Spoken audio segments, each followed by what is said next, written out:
Guys, ganda nga po siya guys. Tapos na yung bubong ko guys. Ayan, nagbubong na kami. Sobrang init guys.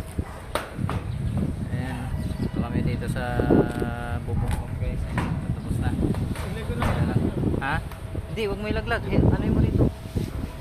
Ay, bigay mo sa kanila para po. Guys, so, iakyat din natin bukas yan. Sige, bigay mo na kay Miguel. Okay guys, kapoy na guys. Abot pa ba dito yan? Parang hindi na no? Oh? Ha? Sige nga. Ayan, tinatanong ko guys kung aabot pa yung insulation. Mukhang hindi na abot eh.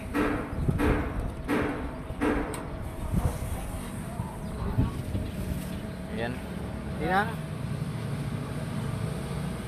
Tayo. Pabili na lang tayo.